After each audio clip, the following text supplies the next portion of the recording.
Finally the wait is over. RCB का जो 18 साल का सफर था वो भाई खत्म हो चुका है। 18 साल बाद वो भी चैंपियन बन गए हैं। और मुझे ऐसा लगता है कि पंजाब किंग की ना थोड़ी बहुत गलतियां हैं जिसकी वजह से रात को पंजाब किंग मैच आ रही है। हालांकि स्कोर की बात करें तो स्कोर इतना खैर था नहीं जितना उन्होंने सर पर ले लिया था। हाँ, पंजाब किंग ने भाई टॉस जीती और बॉलिंग का फैसला किया। आरसीबी ने शुरू में स्लो बैटिंग की और तकरीबन 12-13 ओवर तक वो स्लो ही चले थे। 104 स्कोर था 13 ओवर में। और स्कोर भी उन्होंने जो टारगेट दिया था ना 190 स्कोर, वो एक डिसेंट टारगेट था। अगर ओवरऑल देखे तो जिस तरह पंजाब किंग खेल रही थी पूरा टूर्नामेंट, तो उस हिसाब से देखे तो भाई वो स्कोर कुछ भी नहीं था पंजाब किंग के आगे। लेकिन अगर बात करें नॉकआउट मैच की, फाइनल मैच की, तो उस हिसाब से स्कोर बड़ा था क्योंकि फाइनल मैच होता है तो उसमें प्रेशर होता है। तो उस हिसाब से 190 स्कोर बहुत ज्यादा था। हालांकि उनकी तरफ से विराट कोहली मेरे ख्याल में स्लो खेले हैं, 35 बॉलों पर 43 स्कोर विराट कोहली ने स्लो इनिंग खेली थी। लेकिन फिर भी उन्होंने एक डिसेंट टारगेट 190 स्कोर बनाया, जिसकी वजह से पंजाब की शुरू से अच्छा खेल रही थी। पावर प्ले में 6 ओवर 52 स्कोर थे, 1 आउट था। फिर 8 ओवर में 70 स्कोर, 1 आउट था। तब तक बिल्कुल पंजाब किंग के हाथ में मैच था। उसके बाद फिर टर्निंग पॉइंट पता क्या हुआ?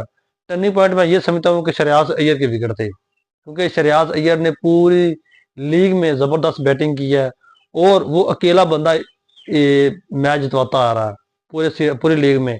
लेकिन रात को मुझे ऐसा लगता है कि जो उसकी विकेट गिरी है ना, वो एक टर्निंग पॉइंट था। फिर एंड पर मैच इजी नहीं था, 7 ओवर में 90 स्कोर पड़ा था। फिर करते कराते जब 4 ओवर में 55 स्कोर रह गया था ना, तब भी मैच इजी था। लेकिन मैच हरवाने में जो मेन आता है ना, वो निहाल वटेरा का है। उसने 17-18 बालें खाई हैं। 18 बॉल पर वो कुछ 14-15 स्कोर बनाकर गया है। फिर स्टोनस के आप देख लें, अगर पहली बार पर छक्का लगा लिया तो भाई कोई सुकून कर लो। वो बंदा भी आया, पहली छक्का उसी के कैच देकर वो गया। बाकी एंड ऑफ द डे कि यही है कि भाई पंजाब किंग का जो वेट है वो भाई अभी कंटिन्यू है। और ये जो आरसीबी है उनका भाई जो वेट था वो खत्म हो चुका है। क्योंकि मुझे ऐसा लग रहा था इस साल, मैंने पहले भी सोचा हुआ था कि जिस तरह आरसीबी ने डोमिनेटिंग क्रिकेट खेली है ना, तो मुझे ऐसा लग रहा था कि इस साल भी वही चैंपियन बनेगी। क्योंकि उसने 2 दफा पंजाब किंग को भी हराया है इसी लीग में। तो लग रहा था कि आरसीबी इस 2 दफा जीतने वाली है। लेकिन कुछ लोग कहते हैं कि फिक्सिंग है, फिक्सिंग है। भाई बड़े मैचों में फिक्सिंग नहीं होती। ठीक है, मानते हैं आईपीएल में कुछ मैचों में फिक्सिंग होती है, ये इंडियन वालों को भी पता है, इंडियन फैंस को भी पता है। लेकिन नॉकआउट मैचों में फिक्सिंग नहीं होती है। क्वालिफायर, एलिमिनेटर, फाइनल जो मैच होते हैं ना, इनमें कोई भी फिक्सिंग वगैरह नहीं होती। लेकिन वो शानदार बैटिंग खेली है। बेशक जीता वही है जो अच्छा खेलता है और हारता वही है जो बुरा खेलता है। पंजाब किंग को स्कोर उतना ज्यादा नहीं मिला था, लेकिन प्रेशर बहुत ले लिया था पंजाब किंग ने और फजूल विकेटें दी हैं। हालांकि जोश इंग्लिस अच्छा खेल रहा था, लेकिन जोश इंग्लिस ने वो गलत छाल गार के कैच देकर वो बंदा आउट हुआ ना, उसके बाद फिर इन पर बहुत ज्यादा प्रेशर आया। हालांकि मुझे ऐसा लग रहा था कि वहां पर जोश इंग्लिस को चाहिए था कि थोड़ा सा स्टे करते, साथ लेकर चलते मैच को, तो मैच मैच बन सकता था। लेकिन बैटिंग की बात करें तो इनके पास बैटिंग तो बहुत ज्यादा है, लेकिन वो सरवाइव नहीं कर पाए। और एक गलती और है इनकी, मुझे ऐसा लगता है कि मिचेल ओवन को जो इनका जो बिठाना था ना, वो बहुत गलत था। मिचेल ओवन का खेलना जरूरी था। उमर जई को उन्होंने बार बार खिलाया। उमर जई का खेलना बनता नहीं था। जिस तरह की उसकी परफॉर्मेंस थी ना, तो मेरे ख्याल में बड़े मैचों में, खास तौर पर रात वाले मैच जो फाइनल मैच था, उसमें मिचेल ओवन का खेलना जरूरी था।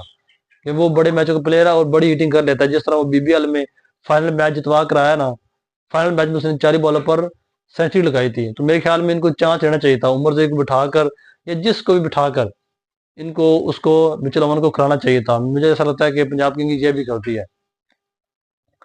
बाकी पंजाब किंग की बात करें तो स्कोर फिर भी करीब लेकर चले गए। सिर्फ 6 स्कोर से मैच आ रहे हैं। शशांक सिंह ने एंड पर आकर बहुत अच्छी बैटिंग की। लेकिन जो वो जब 4 ओवर में 55 स्कोर पड़ा था ना, उसमें जो 3-4 बॉलें बीट हुई थी ना, वहां पर मैच खराब हुआ था। 4 ओवर में 55 पड़ा था, फिर 2 ओवर में 42 रह गया। 2 ओवर में सिर्फ 13 स्कोर बना था। तो मुझे ऐसा लगता है कि वो जो 2 ओवर गए हैं ना, वो बहुत गलत गए हैं। क्योंकि वहां पर इनसे विकेट नहीं रोकी गई पंजाब किंग से। निहाल वडेरा ऑलरेडी 18 बॉलें खा गया था, वो आउट हुआ। उसके बाद फिर आता है मार्कस स्टोइनिस, वो भी गया छक्का लगा कर। फिर उमर जई वो भी गया। मुझे ऐसा लगता है वहां पर ये विकेट स्टे कर लेते ना, तो स्कोर इन्होंने कर लेना था।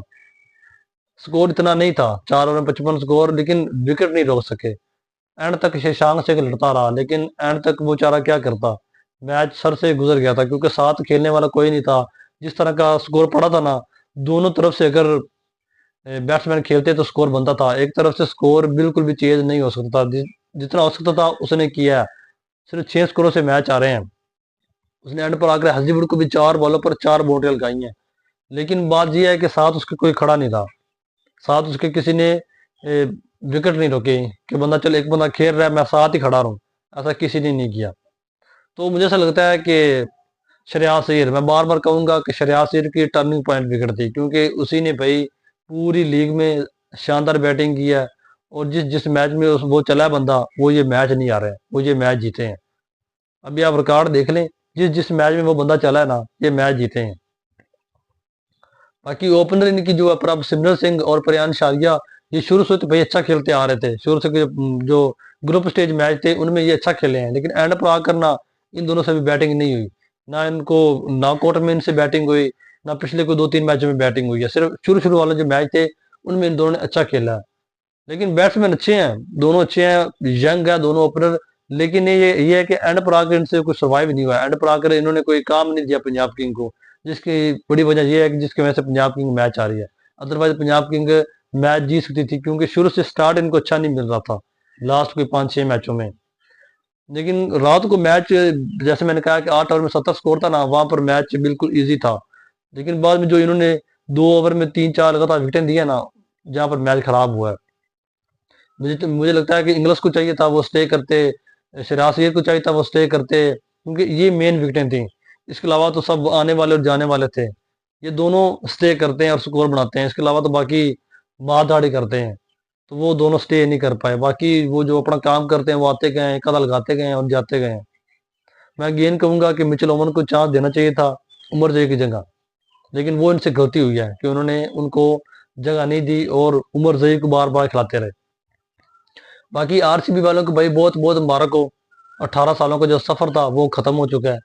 पंजाब किंग का जो सफर है वो भाई कंटिन्यू है, वो भाई नहीं रुकने वाला, वो चलता रहेगा मेरे ख्याल में। आरसीबी तो भाई जीत गई। आरसीबी तो भाई अपना जो था ड्रीम वो पूरा कर गया। रात को विराट कोहली भी बहुत सैड नजर आए। वो तो मैं मुझे ऐसा लग रहा था जब आरसीबी ट्रॉफी जीतेगी ना, तो विराट कोहली का जो अग्रेशन है ना वो देखने वाला होगा, लेकिन नहीं, मैं गलत था। वो तो जब मैच जीता तो वही वो तो रोने लग गए थे। विराट कोहली तो भाई रोने लग गए थे। और साथ में सेलिब्रेशन में एब डिविलियर भी थे, क्रिस गेल भी थे, ये दोनों भी सेलिब्रेशन में शामिल थे। जो आरसीबी की सेलिब्रेट वो सेलिब्रेशन कर रहे थे। एब डिविलियर भी और क्रिस गेल भी, जो क्योंकि इनके एक्स क्रिकेटर थे, इनके साथ खेलते आ रहे थे, तो भाई सेलिब्रेशन बनता था। बाकी भाई मुबारक हो, मैनी मैनी कंग्रेचुलेशन, मुबारक हो भाई आरसीबी वालों, आपका सफर खत्म हुआ और बहुत बहुत मुबारक हो ट्रॉफी।